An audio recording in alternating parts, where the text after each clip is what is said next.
born without eyes. I'd like you to turn with me very quickly to John chapter 9. And this, if you are used to Christianity, if you are used to the stories that are in the Bible, you'll say, what is this born without eyes all about? But I remember when I was in Thailand, and then when we went to India, but especially in Thailand, there in the city of Pattaya, there on the outskirts, northern side of Pattaya, as I was driving with my motorcycle, we went there for a senior class trip because I taught Bible there in Bangkok, Thailand, and so I went with the students on the senior class trip, but it was just a day trip. We stopped in, I think it was Thonburi or something like that for some, sticky rice, and then you keep on going down and you get down to Pattaya.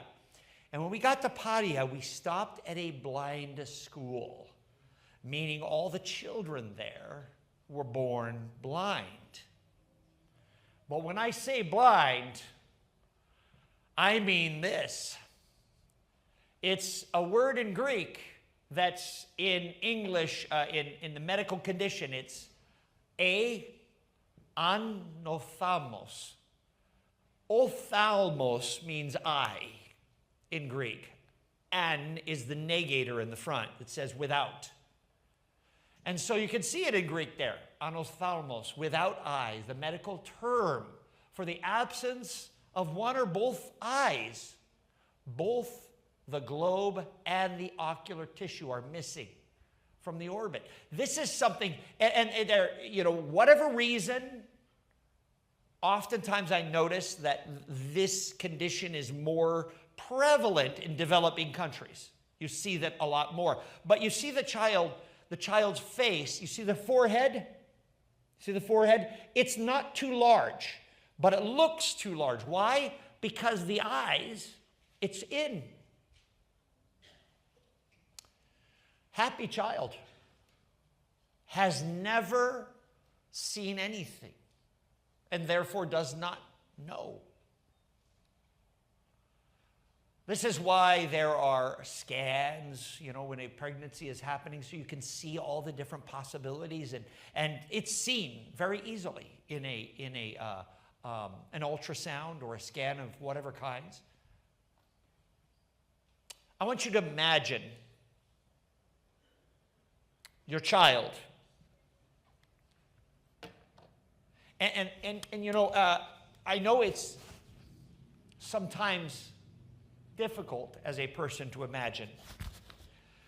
I know Anna and I have experienced some things as well with our children, for they were born with a genetic condition, both of them, a recessive trait, both of them born with. That Anna, carrier from Asia, from the Philippines, I, a carrier from United States. Of course, my family tradition comes more back from Scotland, Ireland, France, different places that are all kind of coming together. And you'd say, well, it's so far apart, but the same recessive trait, it tells you that we all human beings come from one source. So Jesus is in the book of John, chapter 9. He's walking along, and he saw a man blind from birth, which means anophthalmos. His disciples asked him, Rabbi, who sinned, this man or his parents, that he was born without eyes?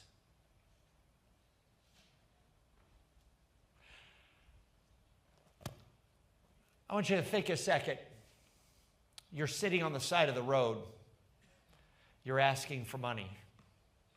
Maybe, as the story gives, he's about 40 years old. He had learned a life of begging for money. He knew he couldn't see. He just didn't know what sight was because he had never seen in his life.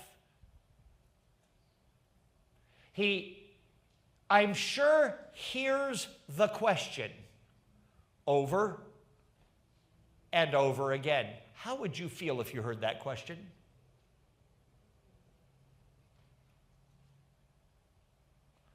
Is it his sin or his parents' sin that he was born like this?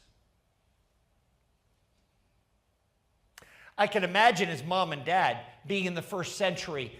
For all you know is just the showing, you know, from the outside. But doctors didn't know. The mortality rate was very, very different than here. In modern technology and in the States, we have a much better rate, you know, more lives.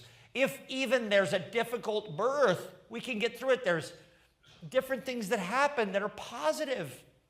We have a much better situation where we are presently. But in the past, in this case, remember Mary with Jesus. Mary had to go all the way, some 70 miles, all the way from Nazareth down to Jericho, and then up the climb from 1,000 feet below sea level to 2,500 feet above sea level, where Bethlehem was, to get there, because the census, the taxation census was happening. And that's why Jesus was born in Bethlehem. Now imagine that kind of difficulty on the way to giving birth. Wow. I can imagine as a parent, if I was in the first century, have a child. And I don't know the situation of his parents. In fact, they were together. Actually, later in the story, you get into that. I'm not going to get into that today. They actually were, they were dealing with a political situation, so they were acting odd, but they were there. But after the birth, the midwife cleans off the baby, and they look, and their child doesn't look the way the other children look. Wow. What do you do?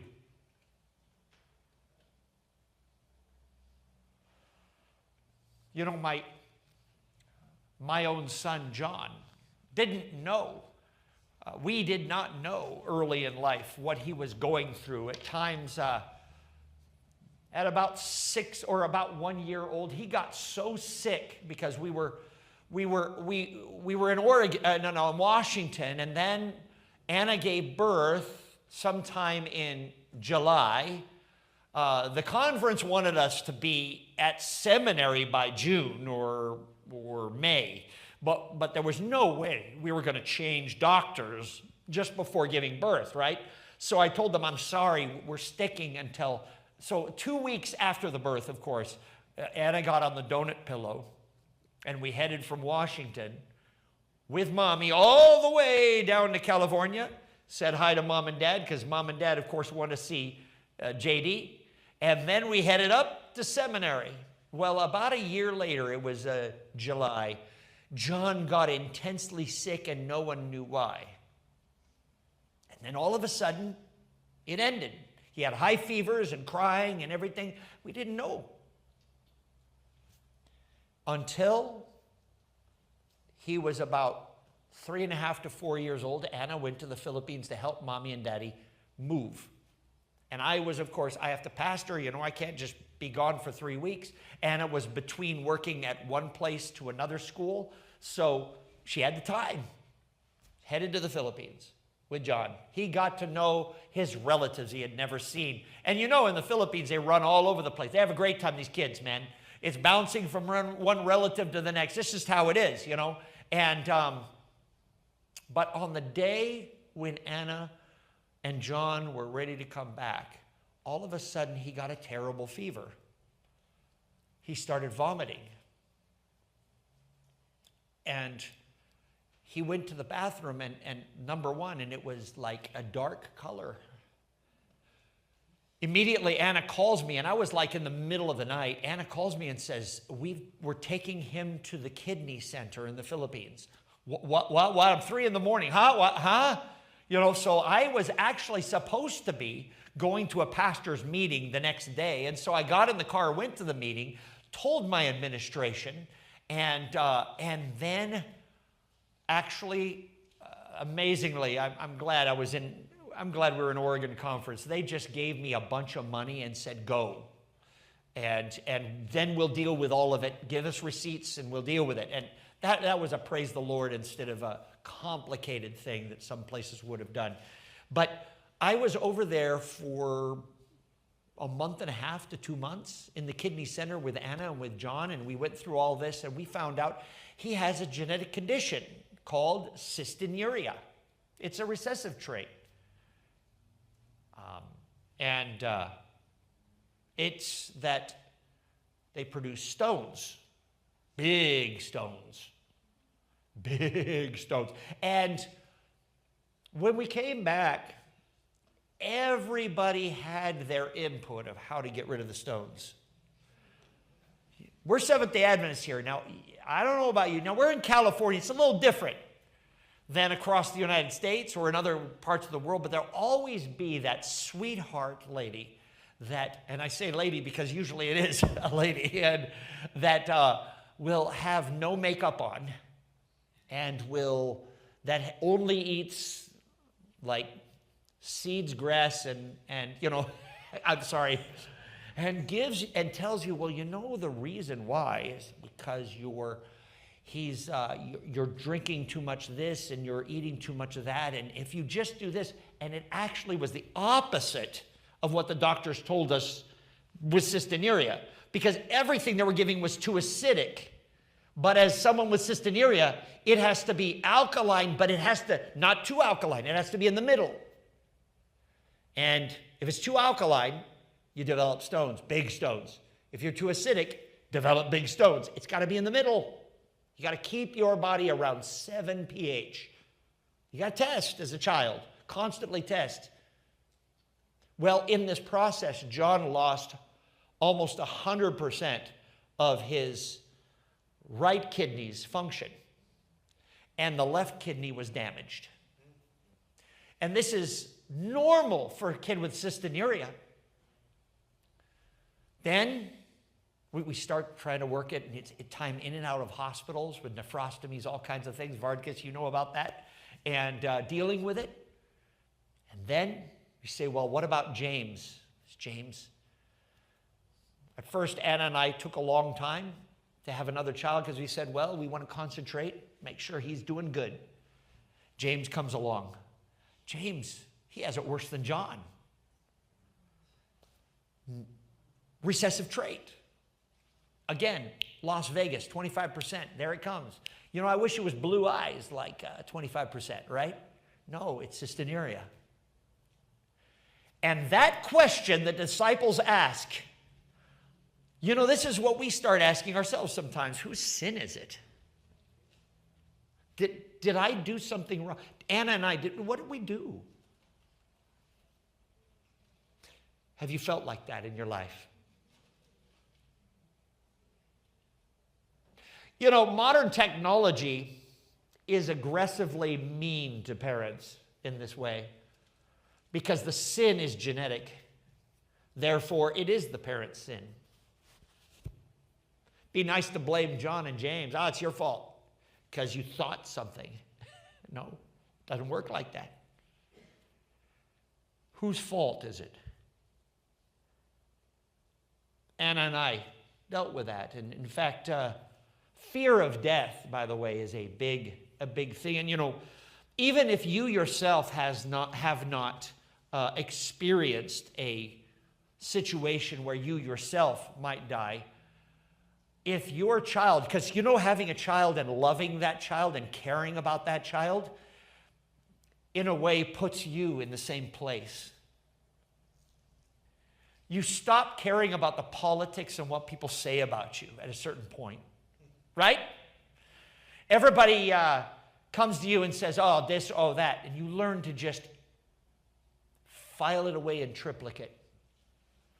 when people want to take away your job or hurt you in some way, when you've dealt with something like this, you care less about them because you've experienced real problems in life.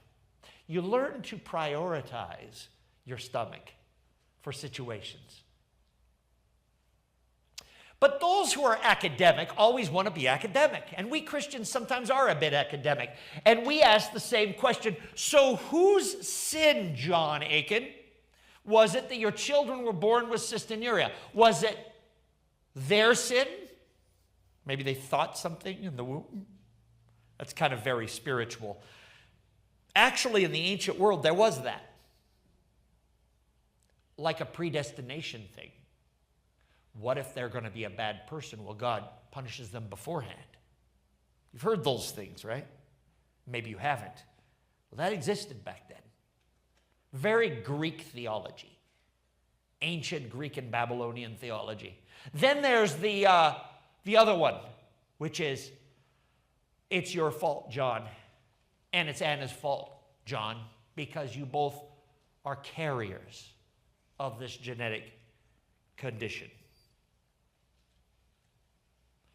But Jesus has a whole different answer. Have you read ahead to see what he says? Did you read ahead? Let's ask the question again. So whose sin was it that this child was born without eyes? This kid that became an adult, that now the Sadducees and Pharisees use as like a learning. They bring the students out. I'll tell you why. I'll tell you why he was born without eyes. Because his parents didn't keep the rules. Didn't follow the decrees of God. You know how it goes? We do the same thing today. Didn't eat their vegetables, whatever it is. Same, all the way across. But Jesus says something so opposite from the modern world and the ancient world. Listen to what he says. Neither this man nor his parents sinned. Well, I disagree with that. Mom and dad, we know genetics. We know that there's things that happen because of things we do. I disagree with you, Jesus. I'm a modern person. I'm of the medical, right? Jesus says, neither this man nor his parents sinned. But this happened so that the what? Works of who? I love the King James. Who here's on the King James? Be made manifest. Is that in there? So that the works of God may be made manifest. Do you see that in the King James? Oh, that's one of those amazing words, to make manifest. It's more than just to have it done, but it's like to break open the ground and you see the plant growing outward.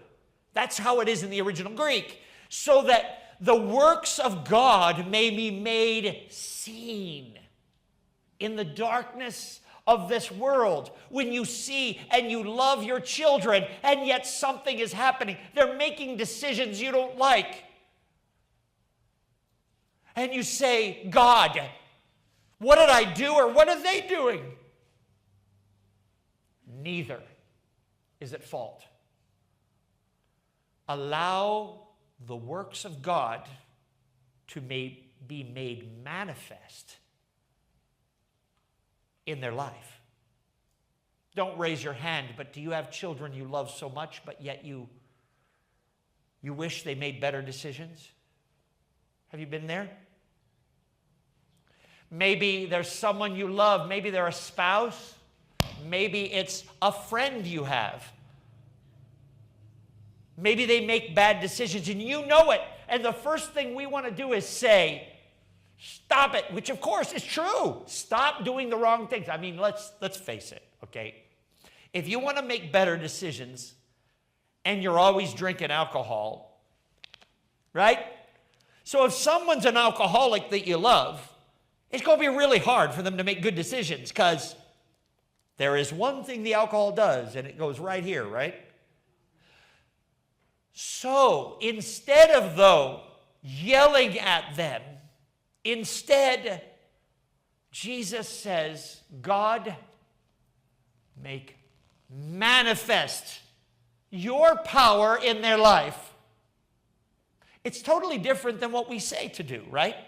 If we don't like something, we point our finger and we shout. The left and the right does it, whether in the church or outside the church. We all like to point. We all like to say, if only they stop doing this, then everything will be perfect. The only problem is when they stop it, it still happens. And that's a lot of times what draws people back into problems, is because they say, Lord, I tried. It didn't work. And we say, well, you just talked about trying. We stand on our ivory tower and say that, instead of saying, God, make manifest your purpose in the life of this person. Are you with me on that?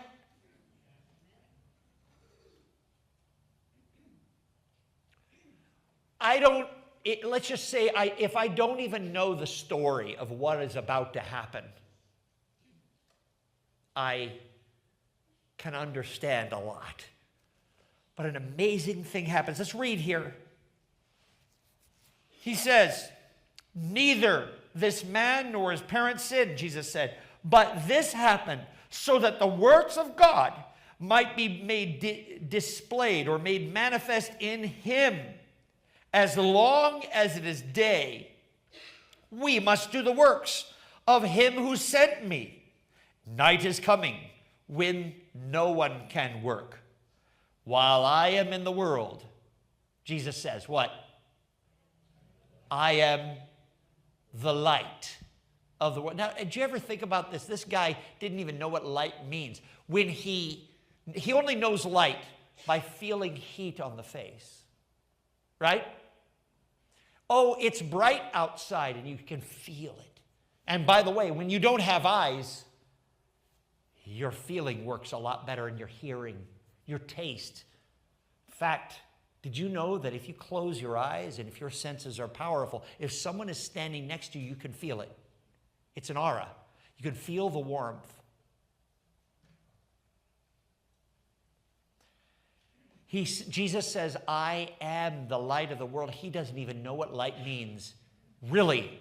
He feels it as heat. But he's about to see light. After saying this, here's another one. This is another offensive thing into the modern world. No doctor I know will spit into some dirt and make mud out of it, and much less stick it where? Where there's no eyeball. This is why born without eyes, it really makes total sense. In the beginning, God created the heavens and the earth, and on the sixth day, it says, the Lord God came and formed man out of the what? Dust of the what? The earth. He carved man, and then woman he brought from the side of man, right? Meaning, not here to be stepping on man, not there to be stepped on by man, but right here to be equal with man, because the image of God is man plus woman locked together. But man, the male, he forms out of the dust of the ground, and he breathes or spirits into his nostrils the ruach, the breath of life, and man becomes the living soul. The heart starts beating. And that's where you'll hear that, you know, that whenever someone passes away, you will hear. But the breath starts and the heart starts moving. The very hands, not human, the hands of Yahweh God, whom Jesus is, but in human flesh. 100% God, 100% man. Don't ask me to explain it. It's a mystery and a miracle. But those hands who wrote the sins of the woman's accusers in the sand, who carved Adam from the Adamah, made eyes and places them onto the man. Let's read. He says, he takes the spit. I know, guys. Not super sanitary, seemingly, huh? He put it with the mud, and he puts it on his eyes, and then he says, go. He said to him, wash in the pool of Siloam. The pool of Siloam, when you're in Jerusalem, is down a place called Ophiel, the steps coming down. And John, I know, man, grew up in Israel, man, going down the Ophiel, and it's this area you pass through the ancient city of David, and at the bottom half, after you get past the spring of Gihon and its tower, you get down there, and there's a beautiful pool that was actually just excavated only about maybe 15, 20 years ago. And it's this kind of edge. It's not like Bethesda, very deep pool, very large and immense. It's like one pool, and it's fed by the Hezekiah's tunnel, the wet and the dry, both of those aqueducts that he had. And it goes down in there, and he's there down to the pool of Siloam, and many were there that needed healing, and he comes and washes his face. And as he washes his face, actually the word Siloam means sent. That's an interesting one, huh? So the man went down and washed and came home seeing. I don't know how he knew where home was. You have to close your eyes and try to figure it out because he's not used to it. In fact, it was interesting because a few years ago, there was about 30 years ago, there was a woman who was born without sight. She had eyes, but she had a degenerated, like Buccelli, you know, the singer, Niccolo Buccelli. And he's the same. He has eyes, but it's just a degenerative. And this woman had somehow been able to see. And she looked at a cat, scared her to death. Stairs were hard because 3 dimensions are hard to understand. You're not used to it. I can imagine he went through a lot. But he certainly did not know who Jesus was until the moment, because he was being asked why he's doing all this stuff on Sabbath and who healed you on the Sabbath and all this kind of stuff. These teachers of the law, they're too concerned about their ivory towers, too busy telling people what they think is right from wrong. He eventually meets Jesus, and Jesus says, do you want to see the man that healed you? He says, yes. He says, then he's speaking to you right now. For the first time, he could ingrain what he looks like into his brain. But all of that aside, in the end here, I want you to know that you and I are born without eyes. You know that? All of us are born with things in our lives that we cannot control, have no power over, and are plagued by. And we all want things to be perfect in our lives, but we have no ability to truly change who we are, how we are, what we are, so to say. Modern technology tries to help us fix the things, but the more we try to change who we are and make our identity fit in line with who I think I should be, the worse the problems get. We see that over and over and over again. So, how do we react to that? With anger? Yes, that's a lot of times what we do. I hated myself when I was young because of things at times that I was not and things I was that drove me nuts. And then one day, I found out, you know, John, You don't realize that you were actually made to do something for me. You were just trying to do something else. I started to realize I didn't have to be like everyone else. It's okay to have things like I have dyslexia and things like that. It's okay. It's okay. Maybe you were made with a purpose. Did you hear me? Even though sometimes there are things in our lives that hurt us and that we hate, medical conditions that we wish we could get rid of, we have a choice to believe that God has given us an opportunity. And you know what? He'll fix up the pieces, because there's difficult situations like children that perhaps die. And I get that. I've seen that. But maybe, just maybe, God can deal with those parts. He's a good God. Maybe the difficulty in your life that you're experiencing, and maybe those around you that are experiencing, maybe they're not your or their sin at all. Maybe God wants something better for our lives. And He is willing, with our faith, to change this world, even through the difficult stuff that we have experienced. You have been called to show the power and to make manifest the power of God in this world.